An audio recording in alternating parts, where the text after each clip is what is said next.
Bismillahirrahmanirrahim. Assalamualaikum warahmatullahi wabarakatuh.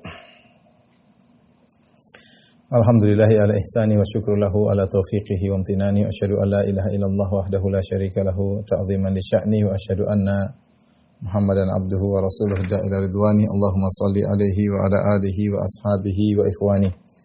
Para jamaah Masjid As-Sunnah Bintaro yang dirahmati oleh Allah Subhanahu wa taala. Kita melanjutkan pembahasan kita dari pembahasan kitab Al-Fiqhul Manhaji yang saya gabungkan juga dengan kitab Al-Mu'tamad dalam fikih Syafi'i. Kita sampai pada pembahasan tentang sujud sahwi dan dilanjutkan dengan sujud tilawah, dan insyaallah kita lanjutkan juga dengan sujud syukur ya. Saya sudah tuliskan bagannya, tolong diperhatikan. Macam-macam sujud. Ya, macam-macam sujud. Di situ saya sebutnya ada 4. Yang pertama adalah sujud. Ini yang pertama adalah sujud yang merupakan rukun salat. Kita tahu ketika kita salat dalam satu rakaat kita 2 kali sujud ya. Jadi seperti sujud, kemudian duduk di antara 2 sujud, kemudian sujud lagi, kemudian baru bangkit rakaat berikutnya ya. Bahkan dalam salat gerhana yang 1 rakaat 2 kali ruku, tetap saja sujudnya 2 kali. Sujud ini yang merupakan sujud yang merupakan rukun salat. Ini sudah kita bahas pada pembahasan-pembahasan sebelumnya. Yang kedua sujud sahwi, yang ketiga sujud tilawah, dan keempat sujud syukur. Ada itu pun sujud sahwi, maka ada khilaf di kalangan para ulama ya tentang 2 perkara secara umum. Yang pertama tentang hukumnya. Apa hukum sujud sahwi ya? Hukum sujud sahwi apa? Maka ada pendapat pertama mengatakan hukum sujud sahwi hukumnya wajib, ini pendapat Hanafiyah. Kemudian ada yang mengatakan sujud sahwi hukumnya sunnah, ini pendapat Syafi'iyah ya. Dan juga Malikiyah. Dan ada perincian sebagian Malikiyah, dan ada perincian sujud sahwi bisa sunnah bisa wajib ya, tergantung apa yang ditinggalkan. Jika yang ditinggalkan adalah perkara rukun, maka sujud sahwinya adalah wajib, karena sujud sahwi fungsinya adalah menambal ya. Dan jika yang ditinggalkan adalah perkara yang sunnah, maka sujud sahwi hukumnya sunnah. Namun kita sekarang bahas tentang mazhab Syafi'iyah, hukum sujud sahwi hukumnya adalah sunnah ya, hukumnya sunnah ya. Artinya jika seorang tidak sujud sahwi, salatnya tetap sah. Kemudian para ulama khilaf juga pada perkara yang kedua adalah tentang letak sujud sahwi, di mana dilakukan sujud sahwi. Secara umum ada 3 pendapat. Pendapat pertama mengatakan sujud sahwi selalu setelah salam. Kalau tidak salah ini pendapat Hanafiyah ya. Kemudian yang kedua sujud sahwi selalu sebelum salam. Ini pendapat Syafi'iyah. Yang akan kita bahas. Yang ketiga sujud sahwi diperinci, bisa jadi sebelum salam, bisa jadi setelah salam. Sebelum salam jika yang ditinggalkan adalah kekurangan, setelah salam jika yang dilupakan adalah perkara yang tambahan ya. Tapi kita akan bahas tentang mazhab Syafi'iyah itu selalu sebelum salam ya. Selalu sebelum salam. Baik, ini sujud model kedua. Sujud yang ketiga adalah sujud tilawah. Sujud tilawah itu sujud yang dilakukan karena tilawah, yaitu karena membaca ayat-ayat sajdah dalam Al-Quran yang kalau tidak salah ada 15 ayat atau 14 ayat ya. Ayat-ayat sajdah dalam Al-Quran. Dan kondisi sujud tilawah bisa jadi dalam sholat. Dalam sholat nanti akan ada aturannya bagaimana, dan jika di luar sholat juga aturannya bagaimana. Ini akan kita bahas menurut mazhab Syafi'i. Di sini juga ada masalah khilaf, akan saya sebutkan nanti pada tempatnya. Kemudian yang keempat sujud syukur. Sujud syukur itu harus dilakukan di luar sholat, karena sujud syukur tidak ada keterkaitan dengan sholat. Bahkan jika seorang melakukan sujud syukur dalam sholat, maka batal sholatnya. Jika dia sengaja sujud syukur dalam sholat, batal sholatnya, karena dia melakukan suatu perbuatan di luar sholat. Inilah 4 macam-macam sujud. Saya ulangi, sujud yang merupakan rukun salat, kemudian sujud sahwi. Tadi ada khilaf tentang apa hukumnya, ada pun mazhab Syafi'i hukumnya sunnah. Kemudian kapan sujud sahwinya juga ada khilaf, ada yang mengatakan sebelum, ada yang mengatakan sesudah, ada yang memperinci. Kalau mazhab Syafi'iyah sebelum salam. Kemudian sujud tilawah 2 kondisi, dalam salat, di luar salat, dan sujud syukur ini tidak ada kaitan dengan salat, harus dikerjakan di luar salat. Tapi ini yang pertama, mungkin bisa di foto video.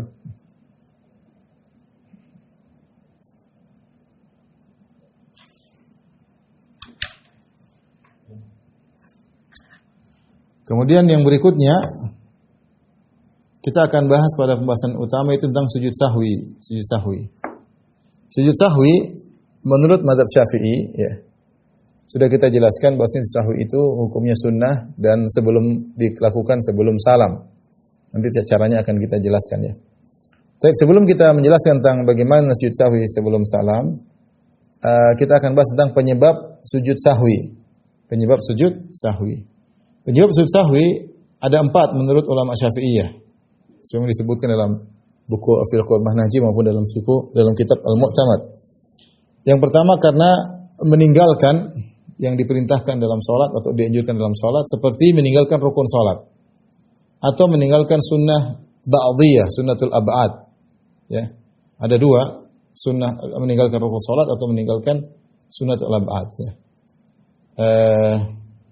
Adapun jika meninggalkan rukun salat, maka harus kembali kepada poin yang ditinggalkan tersebut. Harus kembali pada poin yang ditinggalkan tersebut. Contohnya seseorang misalnya dia lupa sujud kedua pada rakaat pertama. Dia rakaat pertama sujud cuma sekali. Kemudian dia langsung berdiri pada rakaat kedua. Dia lupa duduk di antara 2 sujud dan dia lupa sujud yang kedua. Langsung dia lanjut ke rakaat kedua, rakaat ketiga. Ketika sampai rakaat keempat, dia baru ingat ternyata rakaat pertama tadi dia belum duduk di antara 2 sujud dan dia belum sujud kedua. Dia langsung loncat ke rakaat kedua. Apa yang dia lakukan? Ternyata ada mata rantai yang hilang dari rangkaian salat. Rakaat pertama langsung dia sujud pertama, langsung dia naik ke rakaat kedua. Berarti 2 mata rantai hilang. Mata rantai duduk di antara 2 sujud dan mata rantai sujud kedua. Maka apa yang harus dia lakukan? Meskipun dia sudah sampai rakaat keempat, dia harus kembali kepada mata rantai yang dia tinggalkan. Yaitu dia harus kembali kepada duduk di antara 2 sujud. Semua yang dia lakukan rakaat kedua, rakaat ketiga, rakaat keempat semuanya batil, tidak ada nilainya karena dibangun di atas mata rantai yang hilang. Ini fikihnya demikian. Karena dibangun di atas mata rantai yang hilang, maka bagaimana solusinya? Ketika dia ingat rakaat keempat, dia harus kembali kepada mata rantai yang hilang, itu duduk di antara 2 sujud, kemudian dia lanjutkan salatnya. Setelah itu baru kemudian dia sujud sahwi sebelum salam. Karena mazhab Syafi'i sujud sahwi selalu sebelum salam. Ini jika yang ditinggal adalah rukun salat. Jika yang ditinggal adalah sunnah ba'diyah, sudah kita jelaskan pada pertemuan lalu, sunnah ada 2, ada sunnatul al-hayat dan sunnah al-ab'ad. Sunnah al-hayat maksudnya sunnah yang tidak dimaksudkan tapi dia mengiringi rukun-rukun salat. Sunnah-sunnah tersebut seperti mengangkat tangan ketika takbiratul ihram, mengangkat tangan ketika mau ruku, takbir intiqal ketika mau ruku, kemudian misalnya doa istiftah, ta'awudz, ya, yang mengiringi berdiri dalam salat. Ini namanya sunan al-hayat, ya. Kemudian banyak seperti ketika ruku kita baca subhana rabbiyal azim, ketika sujud kita baca subhana rabbiyal a'la. Ini semua jika dilupakan maka tidak ada sujud sahwi, tidak ada sujud sahwi. Yang dipandang oleh mazhab Syafi'i ada sujud sahwi, disyariatkan sujud sahwi hanyalah jika yang ditinggalkanlah sunnah ba'diyah atau sunnatul ab'ad. Dan sunnatul ab'ad sudah kita jelaskan pada pertemuan lalu, ada beberapa seperti tasyahud awal. Tasyahud awal dianggap sunnah ba'diyah berkaitan dengan duduknya, tasyahudnya dan sholawatnya. Ini semua adalah sunnah ba'diyah. Kemudian kunut, ini juga sunnah ba'diyah, baik kunut subuh maupun kunut witir di bulan Ramadan atau kemudian juga kunut nazilah. Ini semua adalah sunnatul ab'ad. Demikian juga sholawat pada rakaat salawat kepada Ahlul Bait pada tasyahud akhir. Menurut mereka ini namanya sunnatul ab'ad karena dia seperti bagian dari salat karena datang dengan tersendiri, ya, seperti kunut, seperti tasyahud itu gerakan tersendiri, bukan yang merupakan rangkaian rukun-rukun salat sehingga disebut sunnatul ab'ad. Inilah yang jika ditinggalkan maka ada sujud sahwi. Dalilnya apa? Dalilnya karena Rasulullah SAW pernah lupa tasyahud awal, kemudian Rasulullah SAW sujud sahwi. Ya, yang semisal dengan tasyahud awal adalah seperti kunut, ya. Jadi beda, tadi sudah kita ingatkan kalau yang ditinggalkan sunnah al-hayat seperti istiftah dan yang lain juga disebutkan maka tidak ada sujud sahwi. Tapi kalau yang ditinggalkan kunut tasyahud awal ini ada sujud sahwi, ulama Syafi'iyah mengadakan bahasan bagaimana jika seorang meninggalkan sunnah, baik sunnah hayat atau sunnah ba'diyah, kemudian dia kembali kepada sunnah yang dia tinggalkan tadi. Seharusnya kan tidak perlu kembali. Yang harus kembali itu kalau ketika tinggalkan rukun, seperti saya jelaskan tadi. Seorang lupa untuk duduk di antara dua sujud dan lupa untuk sujud kedua pada rakaat pertama dari yang saya contohkan, meskipun dia ingat rakaat keempat, dia harus kembali. Tetapi kalau sunnah dia lupakan, harusnya dia nggak usah kembali. Tapi bagaimana hukumnya kalau dia kembali? Bagaimana kalau hukumnya dia kembali? Ya, misalnya dia kembali kepada sunnah hay'ah, seperti dicontohkan oleh penulis Al-Mu'tamad, seperti misalnya dia lupa tentang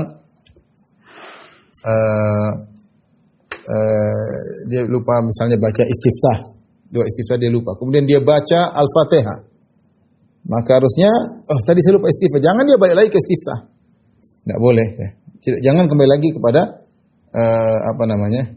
jangan kembali lagi kepada istiftah, jangan kembali lagi kepada ta'awudz misalnya. Ya, sudah lewat ya. Ya. Seandainya dia lakukan dan dia lupa, dia kembali dan dia lupa, maka dia sujud sahwi.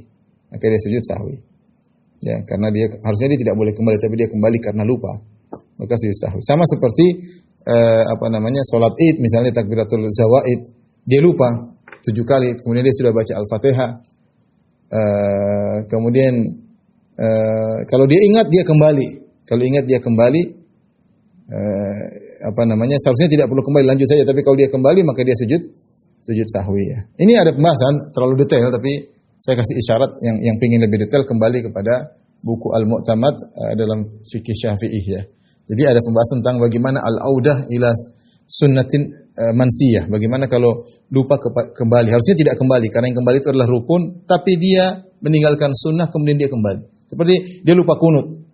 Sudah sampai rukuk kemudian dia lupa kunut, sudah sujud, kemudian dia sudah turun lupa kunut, dia balik lagi untuk kunut. Bagaimana hukumnya? Kalau sudah sujud, kemudian dia mau kembali lagi kunut, karena kan sujud setelah kunut. Dia sudah sujud dan sudah benar-benar sujud, dia kembali lagi kunut, maka kalau dia sengaja dan dia tahu hukumnya, dia sengaja, salatnya batal. Salatnya batal karena dia sudah berpindah kepada rukun berikutnya. Kemudian dia melanggar, dia ingin balik lagi, maka salatnya batal. Salatnya batal ya.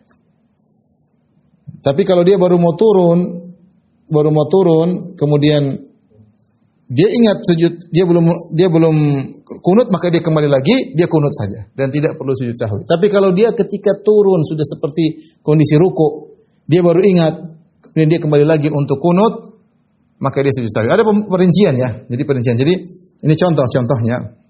Saya contohkan seperti orang lupa kunut. Saya contohkannya 3 kondisi lah. Kalau dia lupa kunut. Kondisi pertama, dia lupa kunut, kemudian dia baru mau bergerak turun sujud, baru gerakan sedikit, saya belum kunut, dia balik lagi, kemudian dia kunut. Allahumma hdini fiman hadait wa afini fiman afait. Ini tidak ada masalah, dan dia tidak perlu sujud sahwi karena dia belum berpindah pada gerakan selanjutnya. Ya, selama dia belum kondisi kedua, ya, dia sudah turun dan sudah melewati kondisi ruku. Tetapi dia belum sampai pada kondisi sujud. Apakah dia masih kembali? Sebenarnya tidak usah kembali. Tapi kalau dia kembali, kemudian dia kunut, maka dia sujud sahwi. Kenapa sujud sahwi? Karena dia melakukan gerakan tambahan, itu ruku. Karena ketika dia mau turun menuju sujud, dia akan melewati gerakan semacam ruku. Maka dia kembali ke kunut, dia kunut dan sujud sahwi. Tapi kalau dia sudah menuju pada berikutnya dalam kondisi sujud, sudah pindah kepada rukun berikutnya, karena setelah iktidal kemudian rukun, dia tidak boleh kembali. Kalau dia kembali maka salatnya batal. Ini sama halnya, ini perincian detail banget menurut mazhab Syafi'i. Sama seperti kalau lupa tasyahud awal. Tasyahud awal jika lupa ada beberapa kondisi. Dia baru mau bangun, dia ingat, dia duduk kembali.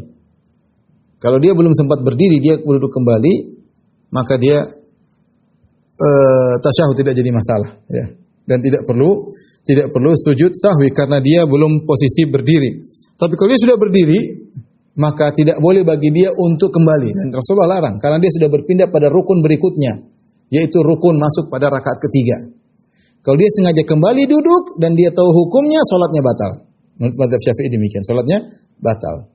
Kenapa? Karena dia mundur lagi, rukun tidak berurut, harusnya dia lanjutkan rukunnya.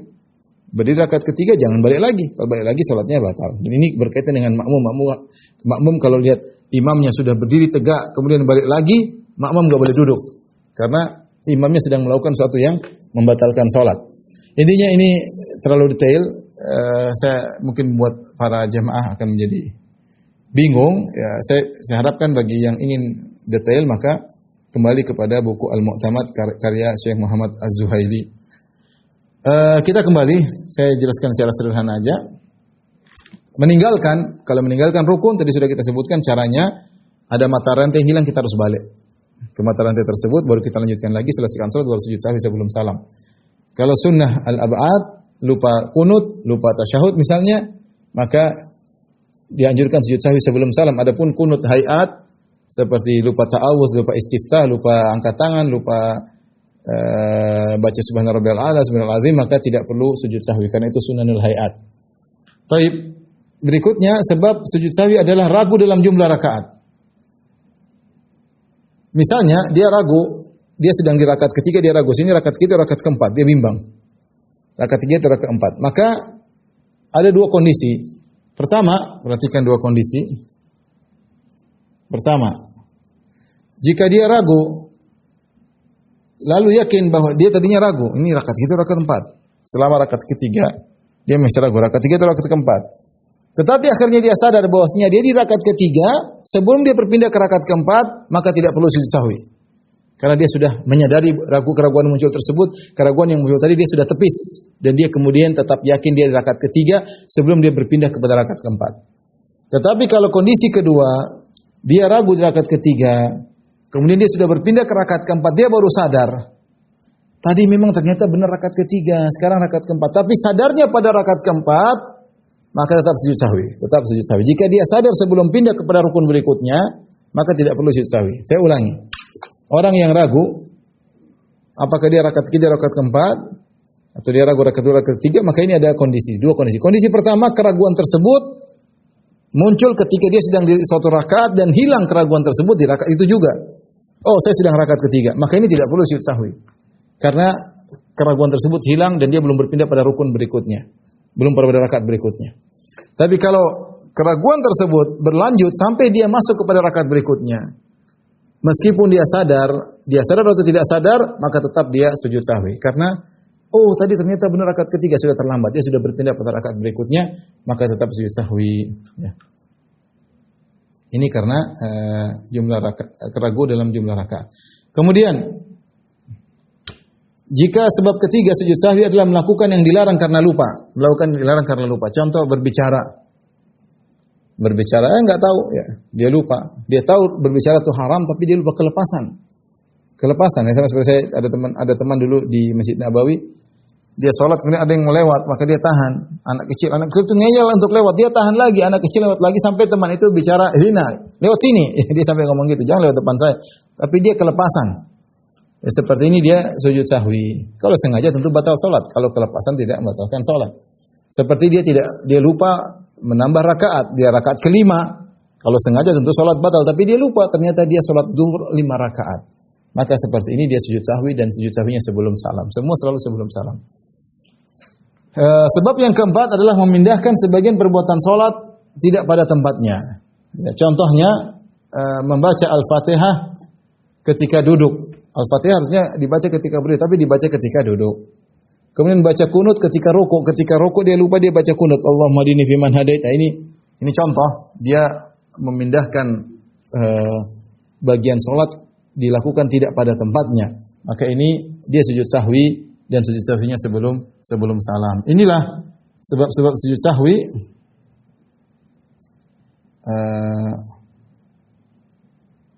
Ada 4 tadi sudah kita jelaskan. Yang pertama meninggalkan rukun salat atau meninggalkan sunnah al-ab'ad. Yang kedua ragu dalam jumlah rakaat. Tadi kita sudah sebut 2 kondisi. Kemudian melakukan yang dilarang karena lupa. Ya. Kemudian yang keempat memindahkan perbuatan salat tidak pada tempatnya.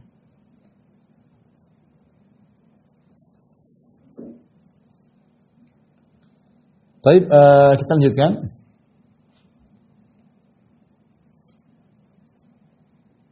Ini terkait peringatan terkait tentang sujud sahwi. Ada 5 peringatan. Yang pertama, ikhwan dan akhwat majelis jamaah Masjid As-Sunnah Bintang yang dirahmati Allah Subhanahu wa taala. Pertama, meskipun sujud sahwi menurut mazhab Syafi'iyah adalah sebelum salam, perhatikan. Sudah kita sebutkan bahwasanya mazhab Syafi'i sujud sahwi selalu sebelum salam. Akan tapi jika seorang sengaja melakukan setelah salam maka tetap sah. Dia sengaja sujud sahwi setelah salam. Dia tidak sujud sahwi kemudian setelah salam baru dia sujud sahwi, maka hukumnya tetap sah. Dan ini ijma' ulama. Sujud sahwi sebelum atau sesudah salam tetap sah. Para ulama hanya khilaf tentang afdalnya. Para ulama hanya khilaf tentang afdal. Keafdalannya. Afdaliyahnya. Menurut mazhab Syafi'i, sujud sahwi afdalnya selalu sebelum salam. Tetapi ijma ulama sujud sahwi sebelum atau sesudah salam tetap sah. Beberapa ulama menukil ijma akan hal ini. Tapi bagaimana sujud sahwi sebelum salam? Ya. Sujud sahwi sebelum salam, misalnya kita dalam kondisi tasyahud akhir. Kemudian kita baca tasyahud, kemudian kita baca doa, misalnya Allahumma ghfirli ma qaddamtu wa ma akhartu wa ma asrartu wa ma a'lantu wa ma asraftu wa ma anta a'lamu bihi minni antal muqaddim wa antal muakhir la ilaha illa anta. Atau kita berdoa lagi Allahumma inna a'udzubika min adzabi jahannam wa min adzabil qabri min fitnatil mahya wal mamat wa min syarri fitnatil masiihid dajjal. Setelah kita baca doa semua, kita sujud sahwi. Allahu akbar, sujud. Baca doa sujud biasa. Subhana rabbiyal a'la, subhana rabbiyal a'la, tasabbuhun quddus rabbul malaikati war ruh. Subhanakallahumma rabbana wa bihamdika Allahumma ighfirli. Semua doa sujud boleh kita baca. Salah satu kita baca. Adapun doa subhanalladzi la yanamu wa la yashu, Maha suci Allah yang tidak tidur dan juga tidak lupa, maka tidak ada dalilnya sama sekali. Tidak ada dalilnya sama sekali, meskipun disebut oleh sebagian ulama Syafi'iyah, namun sebagian ulama Syafi'iyah mengatakan ini tidak ada dalilnya sama sekali. Kalau tidak salah Nawawi rahimahullah menyebutkan ini tidak ada dalilnya sama sekali. Ya. Maka ketika tidak ada dalilnya bacaan khusus sujud sahwi, maka kita kembali kepada bacaan sujud seperti biasa. Subhana rabbiyal a'la, subhana rabbiyal a'la, subhana. Jadi saya ulangi, kita sebelum salam setelah tasyahud kita berkata Allahu akbar, subhana rabbiyal a'la, subhana rabbiyal a'la, subhana rabbiyal a'la. Kemudian Allahu akbar, duduk di antara dua sujud. Rabbighfirli warhamni wajburni warfa'ni wahdini wa'afini warzuqni, atau Rabbighfirli. Sujud lagi Allahu akbar, subhana rabbiyal a'la, subhana rabbiyal a'la, subhana rabbiyal a'la. Allahu akbar, duduk tawarruk. Menurut mazhab Syafi'i terakhir duduk tawarruk. Baru assalamualaikum warahmatullahi, assalamualaikum warahmatullahi. Ini duduk sujud sahwi sebelum salam. Ini menurut mazhab Syafi'i. Seandainya ada yang melakukan sujud sahwi setelah salam, tetap sah juga, ya. Sujud sahwi setelah salam bagaimana? Ya tasyahud, ya. Allah kita berdoa misalnya Allahumma a'udzubika min adzabin finnar, Allahumma a'udzubika min adzabi jahannam wa min adzabil qabri wa min fitnatil mahya wal mamat wa min syarri fitnatil masiihid dajjal. Assalamualaikum warahmatullahi, assalamualaikum warahmatullahi. Allahu akbar, subhana rabbiyal a'la, subhana rabbiyal a'la, subhana rabbiyal a'la. Allahu akbar, rabbighfirli warhamni wajburni warfa'ni wahdini wa'afini warzuqni wa'fu anni. Allahu akbar, subhana rabbiyal a'la, subhana rabbiyal a'la, subhana rabbiyal a'la. Allahu akbar, duduk tawarruk.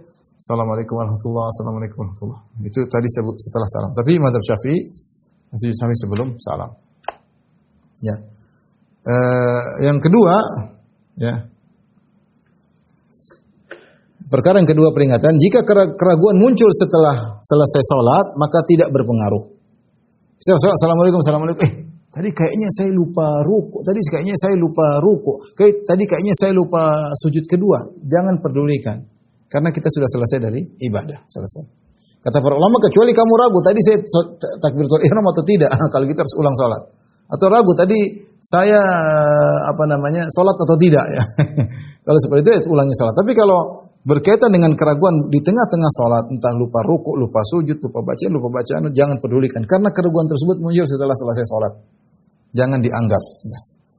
Yang ketiga, tidak ada sujud sahwi pada salat jenazah. Kalau salat jenazah dia lupa sesuatu dalam salat jenazah, tidak ada sujud sahwi. Karena salat jenazah jangankan sujud, ruku pun tidak ada. Tidak ada ruku dan tidak ada sujud dalam salat jenazah. Maka kalau seorang lupa, jangan dia sujud sahwi dalam salat jenazah, tidak ada. Kemudian yang berikutnya tidak ada sujud sahwi pada makmum. Kalau makmum lupa, maka makmum tidak perlu sujud sahwi. Berdasarkan hadis Nabi sallallahu alaihi wasallam, al-imamu dhamin. Imam itu menanggung, bertanggung jawab, ya, menjamin. Al-imamu dhamin wal muadzin mu'taman, kata Nabi sallallahu alaihi wasallam, imam itu menjamin. Di antara penjelasan para ulama yang disepakati bahwasanya dia menjamin lupanya makmum.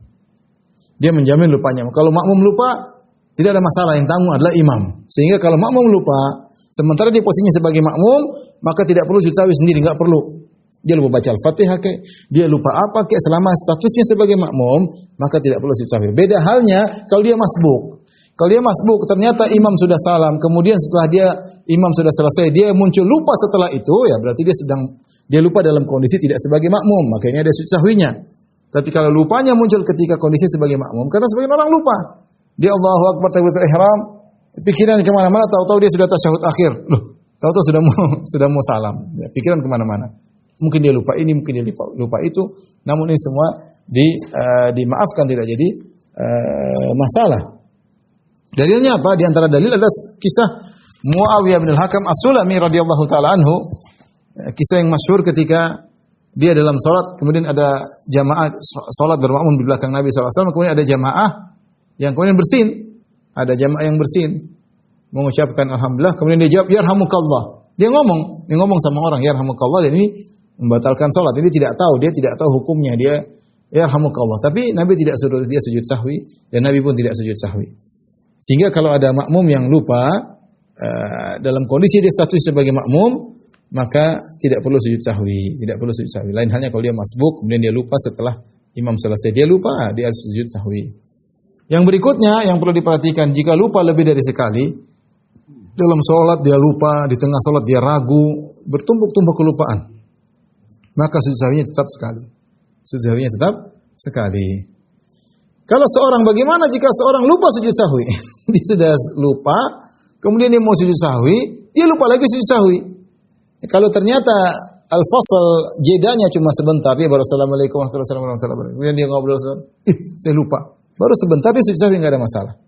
Tapi kalau ternyata sudah jedanya lama, ya sudah gugur, tidak perlu dia sujud sahwi lagi. Karena ini kejadian, dan saya sendiri pernah mengalami, yaitu saya lupa di tengah sholat dan saya mau sujud sahwi, kemudian saya lupa bahwasanya saya harus sujud sahwi.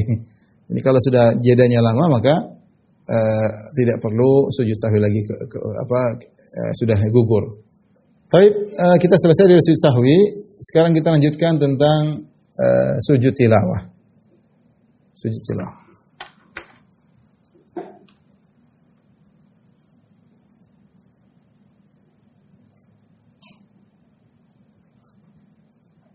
Sujud tilawah adalah sujud karena sebab tilawah, ya. Sujud karena sebab tilawah, ya. Dan disebutkan bahwasanya ayat-ayat untuk sujud tilawah dalam Al-Qur'an, ya, ada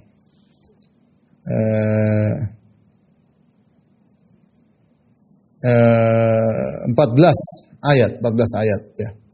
Di antaranya sajadah dalam surat Al-A'raf, dalam firman Allah wa yusabbihunahu wa lahu yasjudun, dalam surat Al-A'raf ayat 206. Ya. Tidak salah akhir surat Al-A'raf, ya. Ini akhir surat Al-A'raf, ya. Kemudian juga yang kedua surat Ar-Ra'd bil ghudwi wal asal ayat 15, surat 13-15. Kemudian dalam surat An-Nahl wa yaf'aluna ma yu'marun, surat An-Nahl ayat 50. Kemudian dalam sajdah dalam surat Isra, surat Bani Isra surat ke-17, wa yaziduhum khushu'a, surat Al-Isra ayat 109 ayat 109. Kemudian dalam surat Maryam wa kharru sujjadan wa bukiya, surat Maryam ayat 58. Kemudian dalam surat Al-Hajj 2 kali sajdah. Yang pertama dalam firman Allah innallaha yaf'alu ma yasha, surat Al-Hajj ayat 18. Kemudian sajdah yang kedua firman Allah fa'al khaira wa la'allakum tuflihun, surat Al-Hajj ayat 77. Kemudian yang ke-8 satu sajdah dalam surat Al-Furqan wa zadahum nufura, surat Al-Furqan ayat 60. Kemudian yang ke-9 sajdah dalam surat An-Naml, yaitu tatkala firman Allah Rabbul Arsyil Azim, surat An-Naml ayat 26. Kemudian yang ke-10 sajdah dalam Alif Lam Mim Tanzil, Alif Lam Mim Sajdah wa hum la yastakbirun, surat As-Sajdah ayat 15. Yang ke-11 saja dalam surat Hamim As-Sajdah, yaitu Fussilat, firman Allah Subhanahu wa taala, wa hum la yas'amun, surat Fussilat ayat 38. Kemudian 3 sajdah di surat-surat mufassal, ya. Ini Imam Malik berpendapat tidak ada sajdah di sini, tapi sebagian ulama berpendapat ada sajdah di sini. Yaitu di akhir surat An-Najm. Fasjudu lillahi wa'budu. Fasjudu lillahi wa'budu, surat An-Najm ayat 62. Kemudian sajdah dalam surat Al-Insyiqaq, wa idza quri'a 'alaihimul Qur'anu la yasjudun. Surat Al-Insyiqaq ayat 21. Kemudian yang terakhir sajdah dalam surat Al-Alaq, wasjudu waqtarib. Ini juga di akhir surat. Ya, wasjudu waqtarib, surat Al-Alaq ayat 19 ya.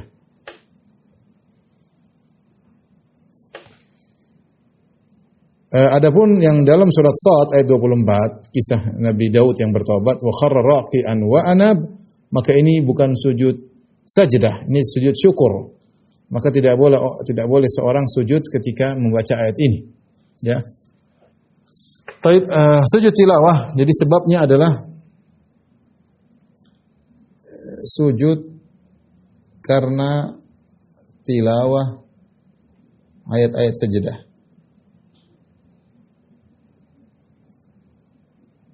Yang disyariatkan untuk sujud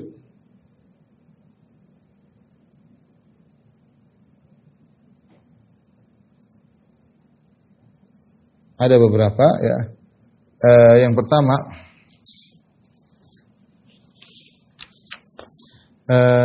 yang membaca al-qari, yang membaca. Yang kedua adalah al-mustami', yaitu yang sengaja menyimak, namanya mustami'. Kemudian yang ketiga adalah as-sami', yaitu yang tidak sengaja untuk, yang tidak mengajarkan untuk mendengar.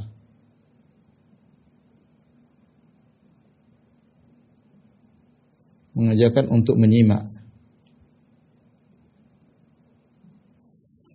Tentu kalau ini sangat ditekankan, ini juga. Adapun as-sami' tidak begitu ditekankan, tapi dibolehkan dia untuk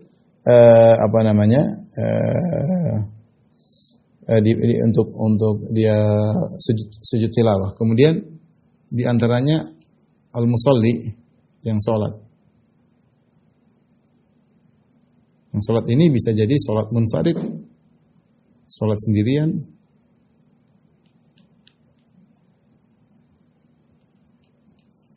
kemudian imam yang membaca, dan makmum.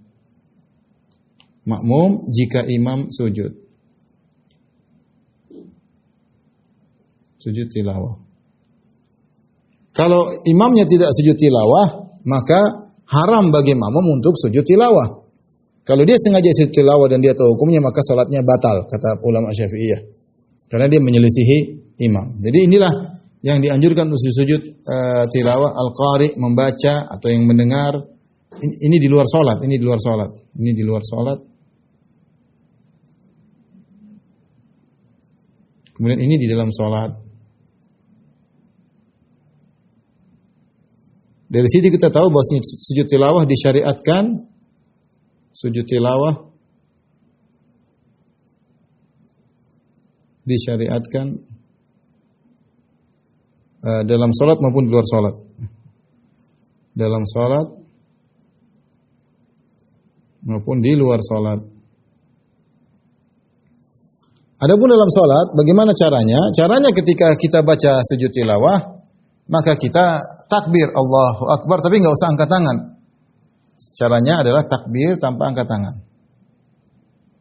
Takbir tanpa angkat tangan, karena tidak disunahkan angkat tangan ketika mau sujud dan ketika bangkit dari sujud. Takbir tanpa angkat tangan. Kemudian baca doa. Doa tersebut ya bisa doa sujud biasa atau doa khusus ya, doa khusus tilawah. Khusus sujud tilawah. Seperti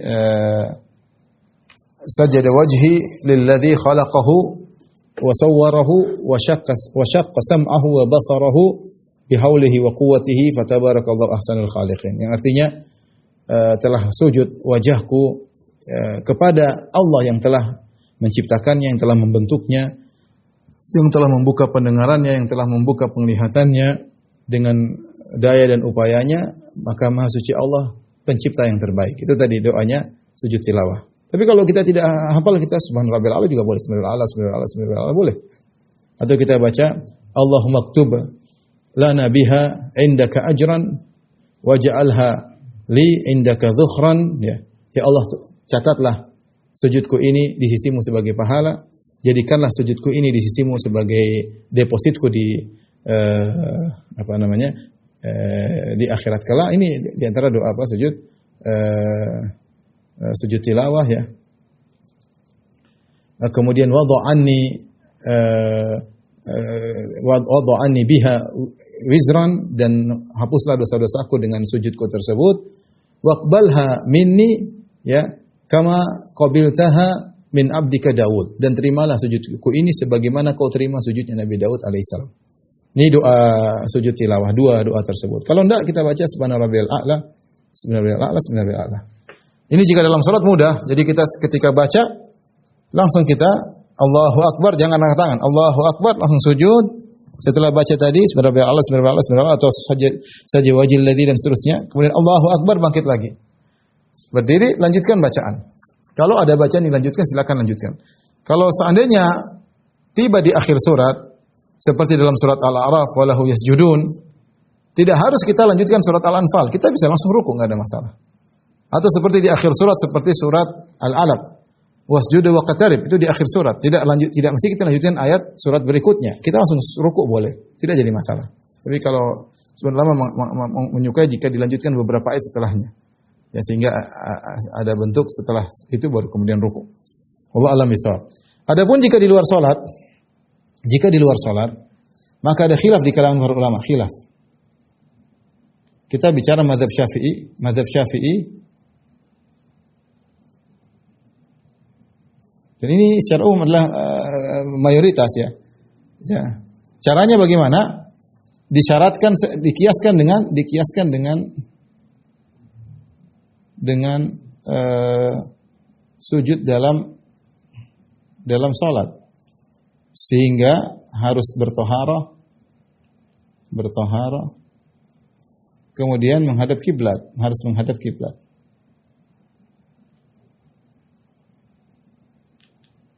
Caranya bagaimana? Kalau kita di luar salat, misalnya kita lagi sedang baca Quran, lagi duduk baca Quran, lagi berdiri baca Quran, atau lagi berdiri kita lagi bertilawah, atau berdiri kita lagi dengar orang baca tilawah sampai pada ayat sajdah, maka kita takbir. Kita dalam kondisi bersuci.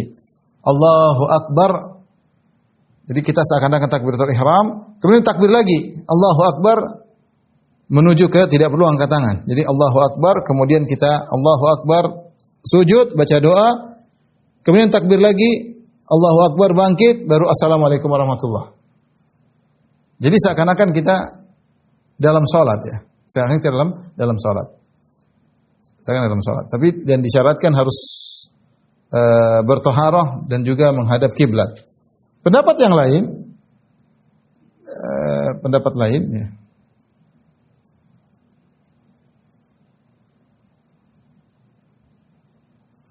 Tidak harus bertoharah dan tidak harus menghadap kiblat, karena ini bukanlah sujud dalam salat. Ini pendapat saya lebih condong pada pendapat kedua, ya. Tapi kalau mazhab Syafi'i tadi, ya, cara sujud tilawah, ya. Saya bacakan, man arada sujudat tilawah kabbara lil ihram rafi'an yadayhi. Jadi caranya kita lagi di luar. Kalau dalam salat selesai, kita enggak bahas. Kita bicara kita lagi baca Quran di luar kemudian tilawah. Caranya gimana? Kalau lagi berdiri dia Allahu Akbar, rafi'an yadayhi, kemudian dia takbir lagi Allahu Akbar, tidak usah angkat tangan. Kemudian dia sujud, sekali saja. Kemudian dia Assalamualaikum warahmatullahi wabarakatuh. Jadi sujud sekali, tidak perlu takbir kayaknya. Sujud sekali terus Assalamualaikum warahmatullahi wabarakatuh, atau tanpa harus menolehkan kepalanya. Intinya dia buka dengan takbiratul ihram, dia tutup dengan salam. Ya. Jadi syaratnya harus bersuci, harus menghadap kiblat. Ini menurut mazhab Syafi'i. Tapi menurut pendapat yang lain seperti diriwayatkan oleh Syekh bin Baz rahimahullahu taala, pendapat cukup kuat bahwasanya sujud tilawah tidak seperti sujud dalam salat kalau kita di luar salat. Karena disebutkan dalam hadis tadi Rasulullah SAW baca ayat sajdah, kemudian Rasulullah SAW sujud, ya, maka para sahabat ikut sujud di majelis. Para sahabat ikut sujud di majelis. Dan kita tahu di majelis ada orang yang berwudu, ada yang tidak berwudu, tapi mereka semua sujud. Mereka semua sujud, ya. Intinya tidak disyaratkan bertaharah, dan saya lebih condong pendapat. Tapi pendapat Syafi'i tadi, dalam komitmen dengan pendapat Syafi'i, maka kalau tidak bertaharah tidak bisa sujud tilawah, tidak bisa sujud tilawah. Wallahu a'lam bishawab, ya. Tapi saya katakan tadi, Syekh bin Baz rahimahullah berpendapat bahwasanya tidak harus, karena Rasulullah SAW ketika sujud, orang-orang di majelis ikut sujud tanpa dijelaskan. Dan Rasulullah tidak mengatakan, tanpa dijelaskan mereka bersujud atau tidak. Rasulullah tidak mengatakan harus bersuci, sehingga dia ibarat seperti zikir-zikir yang lain, seperti zikir alhamdulillah, subhanallah, alhamdulillah, yang tidak disyaratkan untuk bertaharah. Wallahu a'lam bishawab. Ini sujud tilawah dalam salat maupun di luar salat. Taib, terakhir kita bahas sujud sahwi.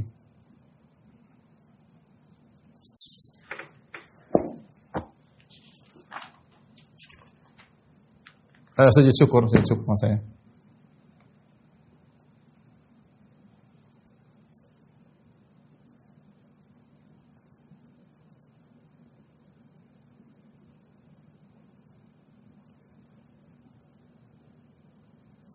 Sujud syukur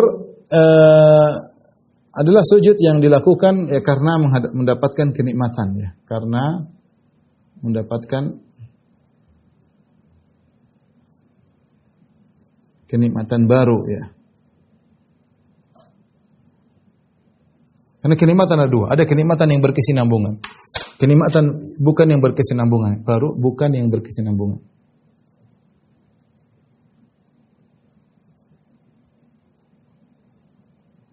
Yang berkesinambungan seperti apa? Seperti Islam sehat, ya. Itu apa? Islam, kita Islam berkesinambungan, nikmat iman berkesinambungan. Maka tidak disyaratkan sujud sahwi setiap saat, tidak.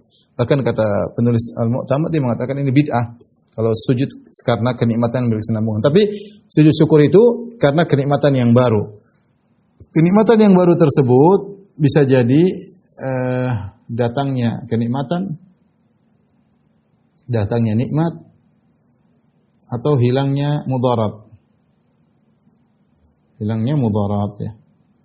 Datangnya nikmat yang baru seperti apa? Kelahiran, anak kelahiran, naik pangkat misalnya, lulus misalnya. Ini contoh sukses misalnya, tender menang misalnya. Ini dapat nikmat, kita bersyukur, ya.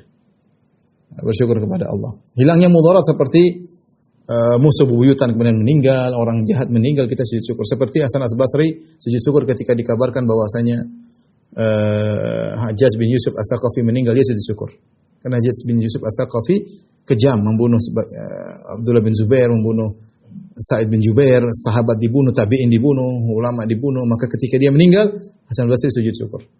Demikian juga ketika Ali bin Abi Thalib berhasil membunuh orang-orang Khawarij karena mereka sesat dan menyesatkan, maka Ali bin Abi Thalib sujud syukur, ya. Jadi bisa jadi dapat kenikmatan, bisa jadi hilangnya kemudaratan. Dan itu kebiasaan Nabi SAW. Dalam hadis disebutkan, annahu sallallahu alaihi wasallam kana idza ja'ahu amrun yasurruhu kharra sajidan. Rasulullah SAW kalau datang perkara yang menyenangkan, menggembirakan, maka beliau sujud syukur, ya. Adapun tata cara sujud syukur, jelas tata cara sujud syukur, ya, tata cara. Yang pertama jelas di luar sholat. Siapa yang sujud syukur dalam sholat, maka batal sholatnya.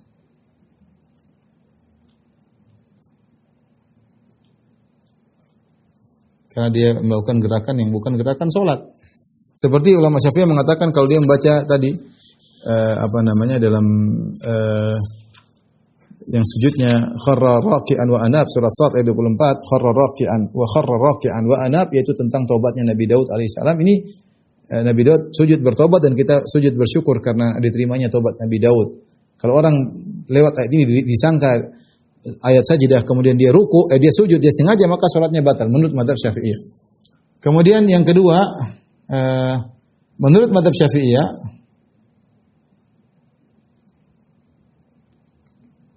caranya persis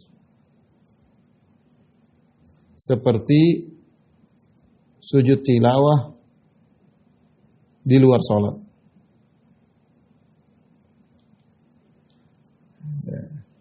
Bagaimana caranya bersuci menghadap kiblat? Jadi takbiratul ihram dulu, Allahu Akbar. Kemudian Allahu Akbar sujud.